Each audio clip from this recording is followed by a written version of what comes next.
Yeah. Yeah.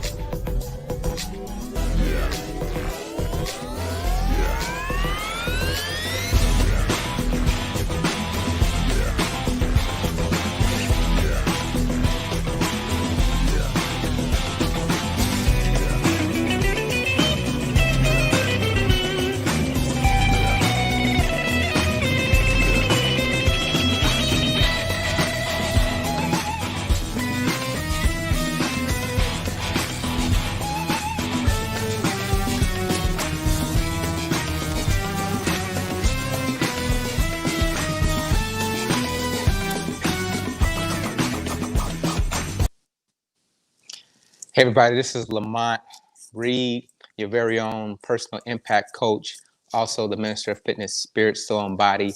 Welcome to Redefine Renal Disease.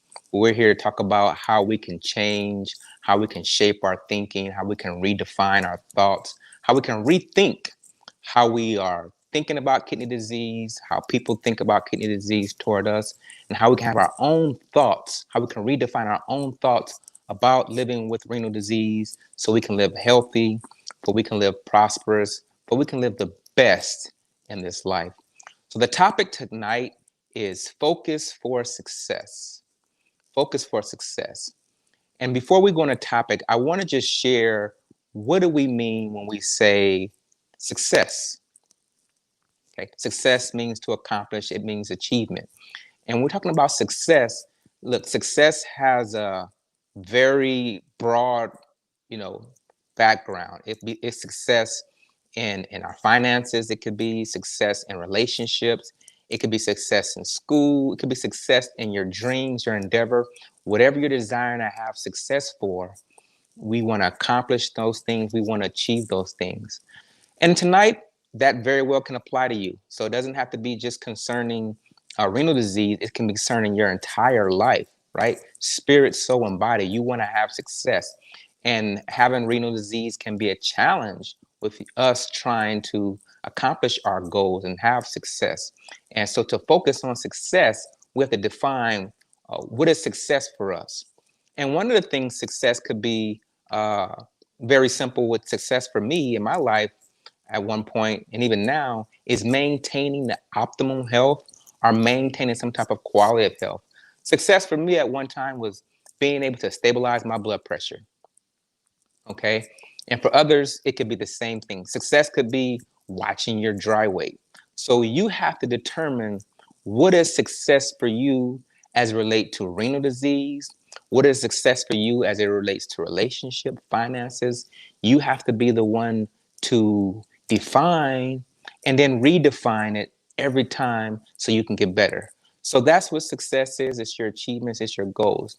And today we're going to focus on success. And one of the reasons why I talked about focus for success, because we live in a world of distractions. We're distracted by so many things. Every day we've been distracted. Recently, and even now, we've been distracted by who's going to win for president, the political party. We're distracted by so many things online, Instagram, Facebook. There's so many distractions. There's so many people, influencers, gurus buying for our time. Everybody wants to buy for our time. And sometimes we fall subject to all these different distractions. And so one of the things we have to remember, if we're going to focus, we have to limit our distractions. We have to limit where we are looking and what's causing us to be distracted. What causes you to be distracted? Why are you being distracted? Why do we allow these things to distract us, get angry, cause us to get away from the whole purpose and reason for us to have success? And so when we think of the word focus, often we think of the word as meaning to concentrate, meaning to focus. It's always mental assent. But I want to think about focus from a different perspective, okay? When we think about focus, think about this. It comes from the Latin word meaning fire, okay, and meaning heart, okay? So this is the definition of the Latin word, which I'm going to use tonight, of focus, fire in the heart. And it came from a lot of the scientists in those days, the astronomers like Galileo, Copernicus, they used to look into the heavens. They used to look into the stars and the darkness of the stars. And what they did was they used a telescope. And so the telescope was the fire. This telescope was the burning point of the lens. It was the center. Okay. So when we think about focus, focus is the center. It's the burning point of the lens. It's where the magnifying glass for the telescope was most powerful, was in the center. It allowed them to see things more deeper into the universe. Okay. So when we think about fire, okay, when you think about burning, where's our focus? Where's the burning point of a lens? It's in the center. It's our heart. Okay, so when we think about focus, it should come from the heart. It should come from the most burning desire in your heart. The burning point of the lens is your heart. Where's your passion? Where's your heart? Where's your desire? That's where your focus comes from. It's not just a mental thing, it's a heart thing. So when I say focus, think about your heart. And in these three topics I want to talk about what focus is, one is identity, two is purpose, and three is accountability. So when I begin to think about me focusing, I begin to think about who am I? Okay, because in order for us to focus, we need to know who we are. Okay, if we're gonna have the burning point of the lens, if it's gonna come from the heart, what is my heart's desire? What are my heart's needs? Where am I focusing with my heart? And so identity is a great thing. It's a big thing. So often I ask this question to people. I ask them, "Who are you?" And so I pose that question right now to my audience. If you listen, who are you? And feel free to put in the comment box, who are you? And when I say who are you, not what you do, who you are in the innermost being, in your heart, the immaterial part, the part we can't see. Right now you can see me as a male, a guy wearing a hat, a beard. That's not me. That's a part of me. That's the body of me. But the true person of me is on the inside. It's the immaterial part. Okay, so when I say, who are you? It's the it's not, hey, I'm a father. Okay, that's a manifestation of who I am. But who I am is in the heart. And so when I begin to understand who I am, or sometimes we might not even know who we are, or sometimes we desire to be something and we're not quite there yet. And sometimes there's limitations. So when I say, who are you? I like to think of myself as being a courageous person, a person who's innovative, a person who's passionate, a person who cares about others. That's who I am. And I got to believe that many of you out there also are similar, are like-minded. I got to believe that some of you are very loving, you're kind. Some of you are never give up.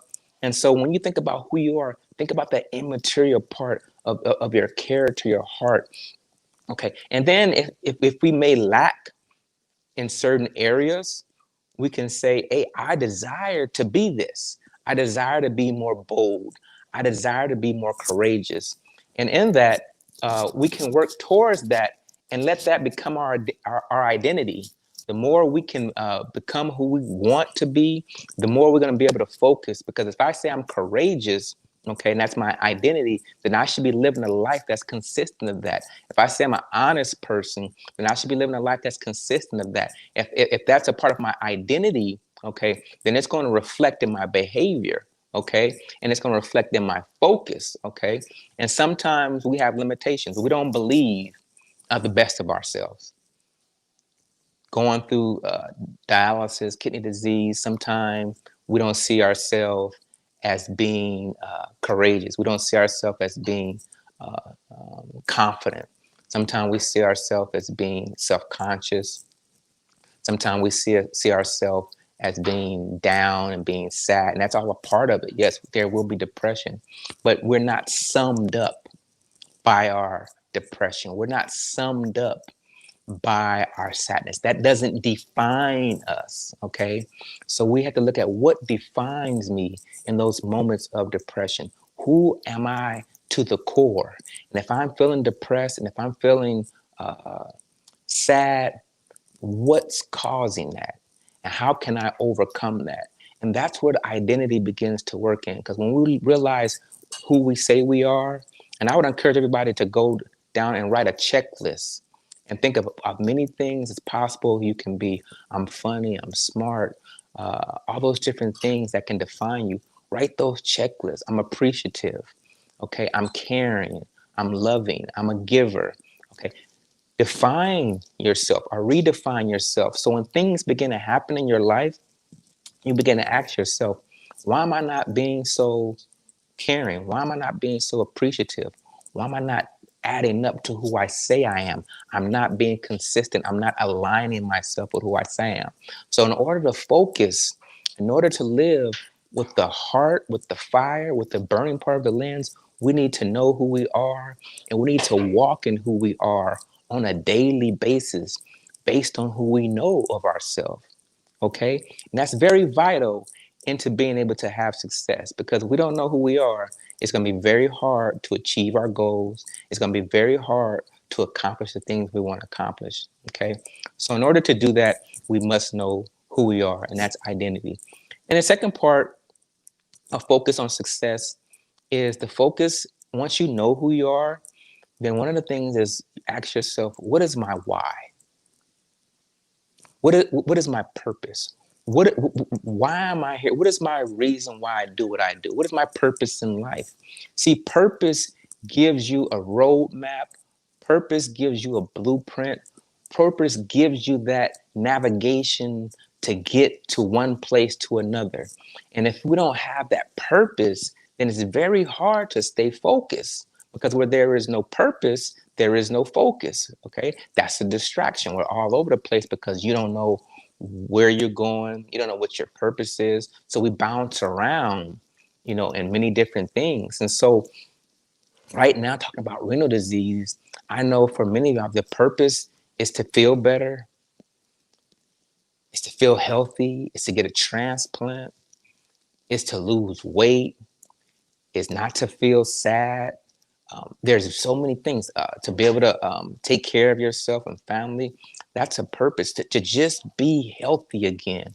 And that was my purpose too, to just be healthy again.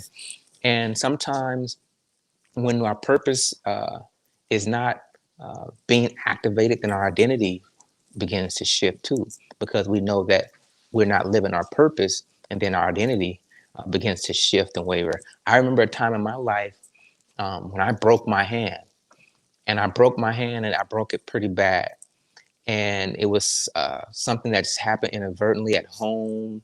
I ran to the door because my daughter was crying. About 3 o'clock in the morning, she wasn't crying; she was actually screaming. And I've never heard her scream at this level before. And so I jumped up out of bed and I ran as fast as I can, and I hit the door. When I hit the door, I immediately broke my hand, but I ran into the room. When I ran into the room, she was having a night terror. I thought someone was in the house. But make a long story short, what happened is I broke my hand. I broke my hand so bad I was out of commission for 2 months. And I couldn't do the things I wanted to do.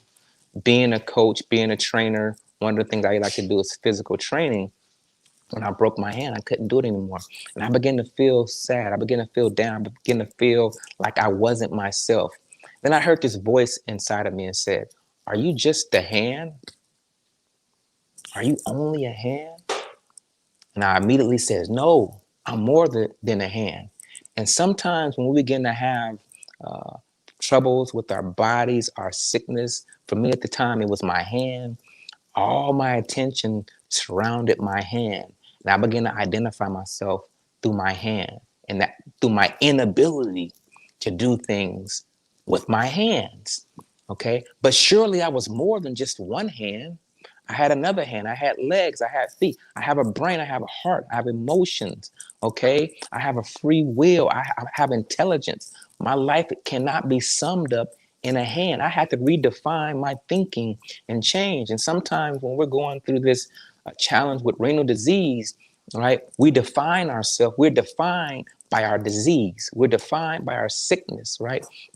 We allow those things to define us. And so our kidneys are not working well, right?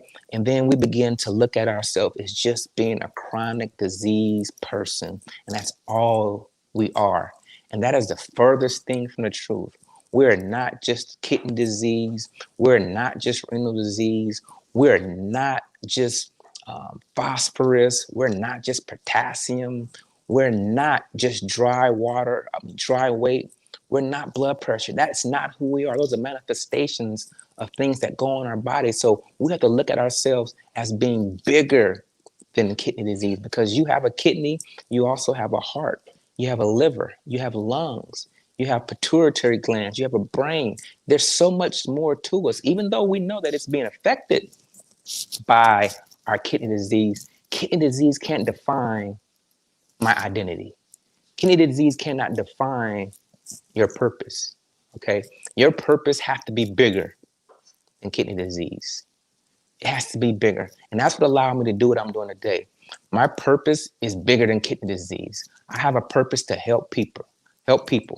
Okay, to overcome, to advance through adversity. That's what I like to say. I want you to advance through adversity. In order to do that, you got to redefine your living. I want you to become 10 times better. In order to do that, you got to redefine your thinking, your mindset, and not allow our purpose to be challenged or to overcome us by what we're experiencing. Does anybody understand what I'm saying? Feel free to comment, because we're bigger than kidney disease. We have more to give than kidney disease. We have more. And so you have to make that decision on your purpose. What are you called to do? What is your why? What is your reason? And focus on that. Because when it talks about focus in the reticular activating system, it says, how do we know what to focus on? It says the brain processes over 3.5 million thoughts, okay, at a time. It's processing all these thoughts throughout the day, okay? Everything you see through the eye gate, through the ear gate, through your mind gate, the brain's trying to process it. How do you determine what's most important? How do you determine what's a priority? If your brain is processing all this stuff, and we know it does, how do you determine what's most valuable? It says, by whatever you focus on the most, that's what your brain determines what's valuable, what's important, and how you're going to live your life. Think about that. Whatever you focus on the most, the brain is going to determine the value, the focus of that. And if we allow our brains and mind just to go haphazardly, that's where we'll be. We'll be a scattered brain. Okay? Think about this. The way we think can become self-fulfilling prophecy.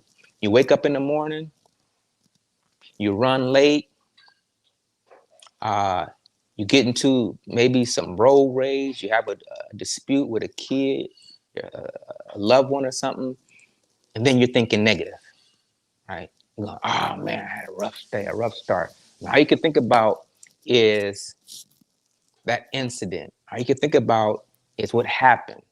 And so if you're thinking about that incident,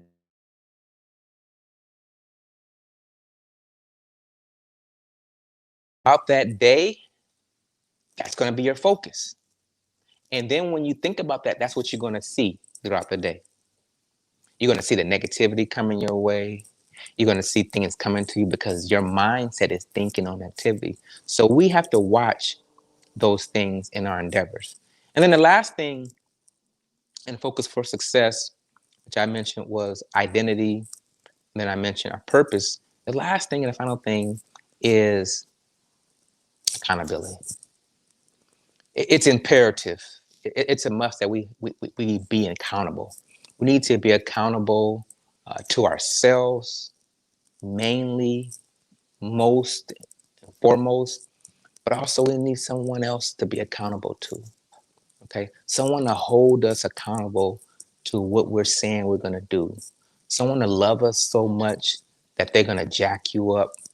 That means they're going to tell you the truth, even if it hurts. The proverb says, faithful are the blows of a friend, but the kisses of the enemy is deceitful.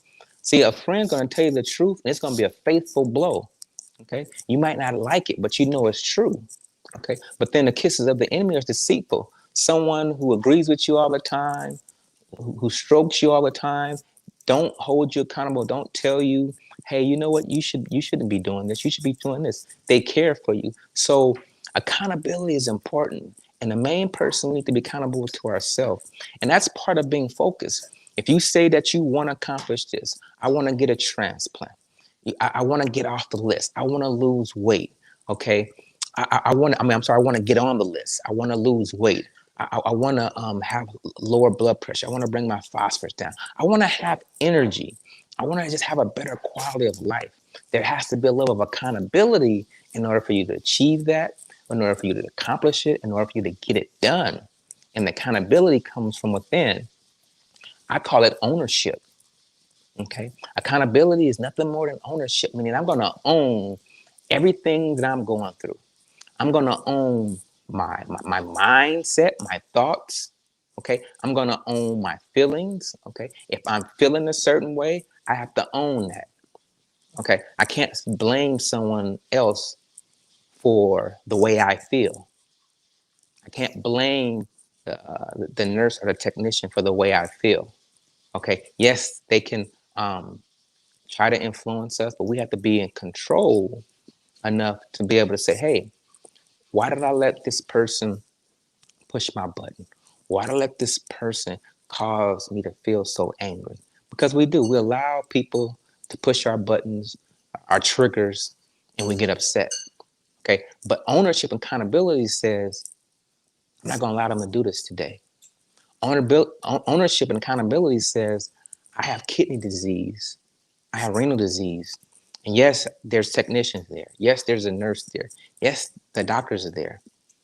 But they can't help me 24/7. I'm there for 3 hours and 45 minutes. When I leave, they're not there. I have to take ownership enough to do the work that they've asked me to do. I have to take ownership enough to do what's required because I have a goal in mind. Because I want to be successful. So I need to follow through. I need to own it. And there's when it all comes down, you can say, hey, this is what I've done. Okay. Maybe it wasn't your fault that you have kidney disease. It wasn't my fault. There was nothing that I did that caused me to have kidney disease. And sometimes we go through things, it's not our fault. And I want to let you guys know, anybody out there, whatever you've been through, whatever you're going through right now, whether it be your even renal disease or whether it be having a challenge in your life, sometimes it's not your fault. Okay. And we need to forgive ourselves when it's not our fault. But I want to encourage you to, even though it's not your fault, you're still responsible for making the situation better. Okay. Kidney disease, I wasn't overweight. I didn't have anything in my family history that caused me to have kidney disease. I didn't have high blood pressure. It wasn't my fault, but I still had to be responsible to take ownership to make myself do the things I needed to do better. And that's what it's about when we talk about ownership and accountability. It's really taking that bull by the horns and says, I'm going to stay focused. I'm going to be one-minded, single-hearted, and I'm going to continue to go forward to accomplish the things I need to accomplish for myself. That's quality of life, okay? Because I still have a purpose. I still have goals. I still have meaning, and I want to live this life to my best, to my fullest. And these are some of the things that I do, and these are some of the things I do when I coach as a certified life coach. I coach others also to keep them accountable, to keep them in place, because we know we're going to have ups and downs. We're going to have challenges. We're going to have doubt. We're going to be worried sometimes. And these are the things I use constantly to keep myself motivated. So I just want to encourage everybody today, focus for success. The burning point of the lens, the focus is from your heart. Okay, there's things you want to do. 2021 looks like it's approaching us pretty soon. Begin to write down some goals, 1, 2, 3. Begin to take some accountability. Begin to reflect on some of the things you want to do. Do this, and it'll help you go forward. Okay, I'm available anytime. Message me, like me on Facebook. I'll respond to you. I'll take your call. I'm just elated to do this. This is what I do. I enjoy. And so any questions, always feel free to let me know. Hey, this is LaMonte Reed, your very own personal impact coach, spirit, soul, and body. Thank you for showing up tonight. Thank you for being here. Stay tuned for our next show. You guys have a great night.